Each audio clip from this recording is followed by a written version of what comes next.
ನಮಸ್ಕಾರ ಎಲ್ಲ ವಿದ್ಯಾರ್ಥಿಗಳಿಗೆ ರಾಘವೇಂದ್ರ ಅಕಾಡೆಮಿ ಯೂಟ್ಯೂಬ್ ಚಾನಲ್ಗೆ ತಮ್ಮೆಲ್ಲರಿಗೂ ಸ್ವಾಗತ. ಇವತ್ತಿನ ವಿಡಿಯೋದಲ್ಲಿ ನಾನು ಕಡ್ಡಾಯ ಕನ್ನಡ ಪರೀಕ್ಷೆ KE ಅವರು ನಡೆಸ್ತಕ್ಕಂತಹ ಕಡ್ಡಾಯ ಕನ್ನಡದ ಪರೀಕ್ಷೆಯ ಬಗ್ಗೆ ಸ್ವಲ್ಪ ಮಾಹಿತಿಯನ್ನು ಕೊಡ್ತೇನೆ. ಯಾಕೆಂದರೆ ಆಲ್ರೆಡಿ ಎಕ್ಸಾಮ್ ಡೇಟು ಅನೌನ್ಸ್ ಆಗಿದೆ. ಯಾವುದು ಕಡ್ಡಾಯ ಕನ್ನಡ ಪರೀಕ್ಷೆಯದ್ದು ಅನೌನ್ಸ್ ಆಗಿದೆ, ಹಾಗೆ ಮೇನ್ ಎಕ್ಸಾಮ್ದು ಅನೌನ್ಸ್ ಆಗಿದೆ. ಕಡ್ಡಾಯ ಕನ್ನಡ ಪರೀಕ್ಷೆ ಎಕ್ಸಾಮ್ ಯಾವಾಗಿದೆ ಅಂದರೆ 29/9/2024 ನಿಮ್ಮದು ಕಡ್ಡಾಯ ಕನ್ನಡ ಪರೀಕ್ಷೆ ಇದೆ. ಅದಕ್ಕೆ ನಿಮಗೆ ಹಲವಾರು ಡೌಟ್ಸ್ಗಳಿರ್ತವೆ. ಏನು ಡೌಟ್ಸು? ಒಂದು, ಈ ಪರೀಕ್ಷೆಯನ್ನು ಎಲ್ಲರೂ ಬರೀಬೇಕಾ, ಮತ್ತು ಇದನ್ನು ಪಾಸ್ ಆಗೋಕ್ಕೆ ಎಷ್ಟು ಮಾರ್ಕ್ಸ್ ತೊಗೋಬೇಕು, ಮತ್ತು ಏನು ಓದ್ಕೋಬೇಕು, ಹೌದಾ? ಹಾಗೆ ಇದ್ರ ಸಿಲೆಬಸ್ ಏನಿರುತ್ತೆ, ಮತ್ತು ಇದು ಬರೆಯೋದಿರುತ್ತಾ ಅಥವಾ MCQ ಇರುತ್ತಾ, ಈ ಥರ ನಿಮ್ಮದೊಂದಿಷ್ಟು, ಮತ್ತು ನೆಗೆಟಿವ್ ಮಾರ್ಕ್ಸ್ ಇರುತ್ತಾ ಇರಲ್ವಾ, ಈ ಥರ ನಿಮ್ಮದೊಂದಿಷ್ಟು ಪ್ರಶ್ನೆಗಳಿದ್ದಾವೆ. ಆ ಎಲ್ಲ ಪ್ರಶ್ನೆಗಳಿಗೂ ಇವತ್ತಿನ ವಿಡಿಯೋದಲ್ಲಿ ಆನ್ಸರ್ನ ಮಾಡ್ತೀನಿ ಅಂತ ಹೇಳಿ. ಇದುವರೆಗೆ ನಮ್ಮ ಚಾನಲ್ನ ಯಾರು ಸಬ್ಸ್ಕ್ರೈಬ್ ಮಾಡಿಲ್ಲ, ಪ್ಲೀಸ್ ಹೋಗಿ ಸಬ್ಸ್ಕ್ರೈಬ್ ಮಾಡಿಕೊಳ್ಳಿ. ಹಾಗೆ ನಮ್ಮ ಆಡಳಿತಾಧಿಕಾರಿ ಹಾಗೂ SSC ಓದುವವರಿಗಾಗಿ ವಾಟ್ಸಪ್ ಗ್ರೂಪ್ಗಳಿದ್ದಾವೆ, ಅದಕ್ಕೂ ಜಾಯ್ನ್ ಆಗಿ ಅಂತ ಹೇಳ್ತಾ, ನಮ್ಮ ಹತ್ರ ನೀವೇನಾದರೂ ಗ್ರಾಮ ಆಡಳಿತಾಧಿಕಾರಿ ಹಾಗೂ PDO ಹುದ್ದೆಗೆ ತಯಾರಿಯನ್ನು ನಡೆಸಿದರೆ ಅವರಿಗೂ ಸಹ ನಮ್ಮ ಹತ್ರ ಪೇಪರ್ 2 ನೋಟ್ಸ್ ಇದೆ, ಹಾಗೆ ಪೇಪರ್ 1 ನೋಟ್ಸ್ನೂ ಕೊಡ್ತೀವಿ. ಸಾಮಾನ್ಯ ಕನ್ನಡ, ಜನರಲ್ ಇಂಗ್ಲೀಷು, ಹಾಗೆ ಕಂಪ್ಯೂಟರ್ 3 ಇದೆ. ಇದು ಕೇವಲ 100 ರೂಪಾಯಿ. ಇದು ಬೇಕಾದರೆ ಇಲ್ಲಿ ಮೊಬೈಲ್ ನಂಬರ್ ಕಾಣ್ತಾ ಇದೆ ನೋಡಿ, ಆ ಮೊಬೈಲ್ ನಂಬರ್ಗೆ ವಾಟ್ಸಪ್ ಮಾಡಿ ನಿಮಗೆ ಸಿಗುತ್ತೆ ಅಂತ ಹೇಳ್ತಾ, ಬನ್ನಿ ಇವತ್ತಿನ ವಿಡಿಯೋನ ಶುರು ಮಾಡೋಣ. ನಿಮ್ಮದು ಮೊದಲನೆಯ ಪ್ರಶ್ನೆ ಏನು ಅಂದರೆ, ಹಲವಾರು ಜನ ನನಗೆ ವಾಟ್ಸಪ್ನಲ್ಲೂ ಸಹ ಮೆಸೇಜ್ ಮಾಡಿದರು, ಯೂಟ್ಯೂಬ್ನಲ್ಲೂ ಸಹ ಕಮೆಂಟ್ ಮಾಡಿದರು, ಸರ್ ನಾವು ಈ ಪರೀಕ್ಷೆಯನ್ನು ಬರೀಬೇಕಾ, ನಮ್ಮದು ಕನ್ನಡ ಮೀಡಿಯಮ್, ಮತ್ತು ನಾವು ಫಸ್ಟ್ ಸಬ್ಜೆಕ್ಟ್ ಆಗಲಿ, ಫಸ್ಟ್ ಲ್ಯಾಂಗ್ವೇಜು, ಸೆಕೆಂಡ್ ಲ್ಯಾಂಗ್ವೇಜು ಅಥವಾ ಥರ್ಡ್ ಲ್ಯಾಂಗ್ವೇಜ್, ಈ 3ರಲ್ಲಿ ಒಂದು ನಮ್ಮದು ಕನ್ನಡ ಇದೆ, ನಾವು ಬರೀಬೇಕಾ, ಈ ಥರ ನೀವು ಹಲವಾರು ಜನ ಮೆಸೇಜ್ ಮಾಡಿದ್ರಿ.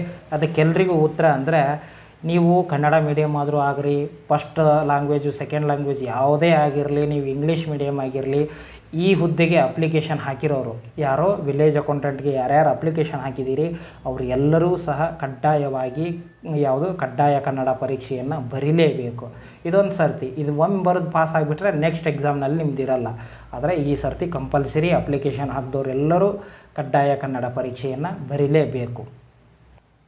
KEದವರು, ಕರ್ನಾಟಕ ಎಕ್ಸಾಮಿನೇಷನ್ ಅಥಾರಿಟಿ ಅವರು ಏನೋ 20ನೇ ತಾರೀಕು ಒಂದು ನೋಟಿಫಿಕೇಷನ್ನ ಬಿಟ್ಟಿದ್ದರು. ಅದರಲ್ಲಿ ನಿಮ್ಮದು ಎಕ್ಸಾಮ್ ಡೇಟನ್ನ ಅನೌನ್ಸ್ ಮಾಡಿದರು ಅಫಿಷಿಯಲ್ ಆಗಿ. ಫಸ್ಟು ತಾತ್ಕಾಲಿಕ ಎಕ್ಸಾಮ್ ಡೇಟ್ ಇತ್ತು, ಆದರೆ ಇದು ಅಫಿಷಿಯಲ್ ಆಗಿ ಫಿಕ್ಸ್ಡ್ ಎಕ್ಸಾಮ್ ಡೇಟು. ಯಾವಾಗ ಅಂದರೆ ನೋಡ್ತಾ ಇದ್ದೀರಾ, 29/9/2024 ನಿಮ್ಮದು ಕಡ್ಡಾಯ ಕನ್ನಡ ಪರೀಕ್ಷೆ ಫಿಕ್ಸ್ ನಡೆಸ್ತಾರೆ, ಹೌದಾ? ಅದರ ಬಗ್ಗೆ ನಾವು ತಿಳಿಸಿದ್ದೀವಿ ಅಂತ ಹೇಳಿದ್ದಾರೆ. ಮತ್ತು ನಿಮಗೆ ಎಷ್ಟು ಮಾರ್ಕ್ಸಿಗಿರುತ್ತೆ, ಎಷ್ಟು ಮಾರ್ಕ್ಸ್ ತೊಗೊಂಡ್ರೆ ನೀವು ಪಾಸ್ ಆಗ್ತೀರಾ, ಅದೊಂದು ಡೌಟ್ ಅಲ್ವಾ ನಿಮ್ಮದು. ಅದು ಎಷ್ಟು ಅಂದರೆ ಇಲ್ಲಿದೆ ನೋಡಿ, ಅವರೇ ಕೊಟ್ಟಿದ್ದಾರೆ, ಕನ್ನಡ ಭಾಷಾ ಪರೀಕ್ಷೆ ಇಲ್ಲಿದೆ. ಕನ್ನಡ ಭಾಷಾ ಪರೀಕ್ಷೆಗೆ ಹಾಜರಾಗಿ ಒಟ್ಟು 150 ಅಂಕಗಳ ಪರೀಕ್ಷೆ ಇರುತ್ತೆ. ಅದರಲ್ಲಿ ನೀವು 50 ಅಂಕಗಳನ್ನು ಗಳಿಸುವುದು ಕಡ್ಡಾಯವಾಗಿರುತ್ತೆ. ಅಂದರೆ 150 ಮಾರ್ಕ್ಸಿಗೆ ನಿಮ್ಮದು ಎಕ್ಸಾಮ್ ಇರುತ್ತೆ. ನೀವು ಮಿನಿಮಮ್ 50 ಮಾರ್ಕ್ಸ್ ತಗೋಬೇಕು. 50 ಮಾರ್ಕ್ಸ್ ತೊಗೊಂಡು ಯಾರು ಪಾಸ್ ಆಗ್ತೀರಾ ನೋಡಿ, ಅವರಿಗೆ 2ನೇ ಪೇಪರ್ಗೆ ಏನಿರುತ್ತೆ, ಮೇನ್ ಎಕ್ಸಾಮ್ಗೆ ಎಂಟ್ರಿ ಇರುತ್ತೆ. ನೀವೇನಾದರೂ ಇದರಲ್ಲಿ 50 ಮಾರ್ಕ್ಸ್ ತೊಗೊಲಿಲ್ಲ ಅಂದರೆ ನೀವು ಈ ಎಕ್ಸಾಮ್ನ ಅಂದರೆ ಮುಂದಿಲ್ದು ಮೇನ್ ಎಕ್ಸಾಮು ಬರೆಯೋಕ್ಕಾಗಲ್ಲ. ಹೀಗಾಗಿ ನೀವು 50ಕ್ಕೆ 50 ಮಾರ್ಕ್ಸ್ ಹೇಗಾದರೂ ಮಾಡಿ 50 ಮಾರ್ಕ್ಸ್ ತೊಗೋಬೇಕು, ಹೌದಾ? ಅದನ್ನು ತೊಗೋಬೇಕಂದ್ರೆ ಏನು ಓದ್ಕೋಬೇಕು ಅದನ್ನು ನೋಡ್ತಾ ಹೋಗೋಣ. ನೋಡ್ತಾ ಇದ್ದೀರಾ, ಇದು ಕಡ್ಡಾಯ ಕನ್ನಡ ಪರೀಕ್ಷೆಗೆ ಸಿಲೆಬಸ್ ಆಗುತ್ತೆ. ಇದನ್ನು ನಾವು main exam, general Kannada exam 35 ಮಾರ್ಕ್ಸಿಗೆ 35 question ಇರ್ತವೆ ನೋಡಿ, ಆ ಕ್ವಶನ್ಸ್ಗೂ ಇದನ್ನೇ ಹೇಳಿದ್ದೆ. ಇದಕ್ಕೂ ಇದನ್ನೇ ಅಂದರೆ ಹೌದು, ಅದೇ ಪ್ಯಾಟರ್ನು ಇದಕ್ಕೂ ಬರುತ್ತೆ.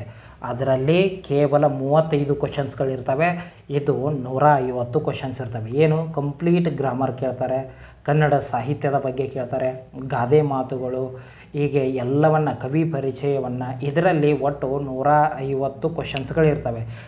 ನಮಗೆ ಏಟು ಬೇಕು? ಕೇವಲ 50 ಮಾರ್ಕ್ಸ್ ಬೇಕು. 50 ಮಾರ್ಕ್ಸ್ ಬೇಕಂದರೆ ಇದರಲ್ಲಿ ಒಂದಿಷ್ಟು ಬರ್ತವೆ, ಅವುಗಳನ್ನು ನೋಡ್ತಾ ಹೋಗೋಣ. ಒಂದು, ವರ್ಣಮಾಲೆಗಳ ಮೇಲೆ ಕ್ವಶನ್ ಕೇಳ್ತಾರೆ.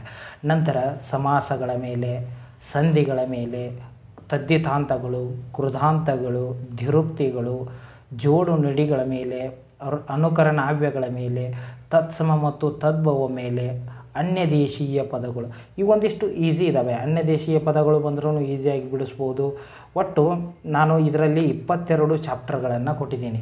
ಏನೋ ಗ್ರಾಂಥಿಕ ರೂಪಗಳು, ವಾಕ್ಯ ಪ್ರಕಾರಗಳು, ಪದಗಳ ಅರ್ಥ, ವಿಭಕ್ತಿ ಪ್ರತ್ಯಯ, ಲೇಖನ ಚಿಹ್ನೆ, ಅವ್ಯಯಗಳು, ನಾಮಪದಗಳು, ಕ್ರಿಯಾಪದಗಳು, ಕಾಲಗಳು, ಹೊಸಗನ್ನಡದ ರೂಪಗಳು, ಛಂದಸ್ಸುಗಳು, ಅಲಂಕಾರಗಳು, ಇಷ್ಟು 22 ಚಾಪ್ಟರ್ಗಳನ್ನು ನಾನು ಹೇಳಿದ್ದೀನಿ. ಇವೇ ಕಡ್ಡಾಯ ಕನ್ನಡ ಪರೀಕ್ಷೆಗೂ ಬರುತ್ತೆ. ಮೇನ್ ಎಕ್ಸಾಮ್ 35 ಕ್ವಶನ್ಸ್ ಬರ್ತಾವೆ ನೋಡಿ, ಅದಕ್ಕೂ ಇದೇ ಬರುತ್ತೆ. ಕಡ್ಡಾಯ ಕನ್ನಡ ಪರೀಕ್ಷೆಗೂ ಇದೇ ಬರುತ್ತೆ. ಮತ್ತು ಇದರಲ್ಲಿ ಹೆಚ್ಚಿಗೆ ಏನು ಅಂದರೆ ಕವಿಗಳ ಪರಿಚಯ, ಅದನ್ನು ನೋಡ್ಕೋಬೇಕು. ಆ ಎಕ್ಸಾಮಿಗೂ ನೋಡ್ಕೋಬೇಕು. ನಾನು 2 PDF ಕೊಟ್ಟಿದ್ದೀನಿ ನಿಮಗೆ ಓದ್ಕೊಳ್ಳೋಕ್ಕೆ. ಆ 2 PDFನಲ್ಲೂ ಕಂಪ್ಲೀಟ್ ನಾನು ಕನ್ನಡ ಸಾಹಿತ್ಯ ಕೊಟ್ಟಿದ್ದೀನಿ, ಗ್ರಾಮರು, ಪ್ರತಿಯೊಂದನ್ನು ಕನ್ನಡ ಗ್ರಾಮರ್ನಲ್ಲಿ ಏನೇನು ಬರುತ್ತೆ ಎಲ್ಲವನ್ನು ಕೊಟ್ಟಿದ್ದೀನಿ. ಈ PDF ಇಷ್ಟು 22 ಚಾಪ್ಟರ್ಗಳ ಬಗ್ಗೆ ಕನ್ನಡ ಗ್ರಾಮರ್ ಕಂಪ್ಲೀಟ್ ಕೊಟ್ಟಿದ್ದೀನಿ. ಹೌದಾ, ಇವನ್ನೆಲ್ಲವನ್ನು ಓದ್ಕೋಬೇಕು.